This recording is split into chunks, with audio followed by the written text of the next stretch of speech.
As we prepare for Christmas and New Year's celebrations, we are often surrounded by a cacophony of chaotic noise and a frenzy of activity. Then, when it is over and life tries to resume a regular pattern, we are left with a quiet that almost seems unnatural. Yet quiet can be good for us. Dr. Josh Axe states, brief periods of silence ranging from 10 to 60 minutes at a time seem to be the sweet spot when it comes to promoting better health. One winter, I worked at a ski lodge that had a cutoff trail from the slopes straight to the front door of the lodge. On nights when the moonlight would bounce off the snow, creating more light than a lantern, a few of us would hike that trail backwards up to the ski run and secretly ski the rest of the run. Then we would hike back home along the railroad track.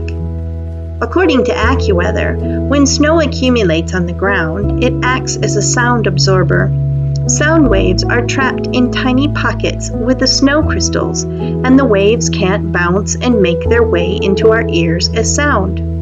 Of course, we were being quiet because we didn't want to get caught, but more so because of the exquisite sound of solitude. Despite our bodies being in motion, we were wrapped in stillness, no crunch of snow, and our exhalations silenced.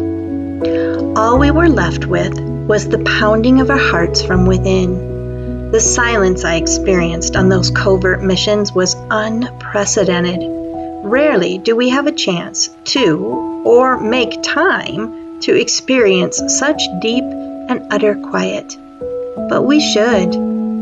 A seasoned teacher would tell you one of the most effective ways to silence a noisy classroom is to be silent and then speak quietly.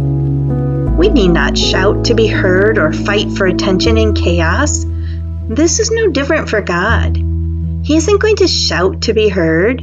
Since He wants to be first in your life, He isn't going to fight for attention. 1 Kings 19:11-12 says, "Go out and stand before me on the top of the mountain," the Lord said to him. Then the Lord passed by and sent a furious wind that split the hills and shattered the rocks. But the Lord was not in the wind. The wind stopped blowing, and then there was an earthquake. But the Lord was not in the earthquake. After the earthquake, there was a fire. But the Lord was not in the fire. And after the fire, there was a soft whisper of a voice. We need healthy quiet in our lives so we can hear His soft whisper. But will you be able to hear Him over the din and clamor of your life? There is a reason that silence comes with so many health benefits. When we intentionally make time for God, we come near to God, and He will come near to you. James 4:8.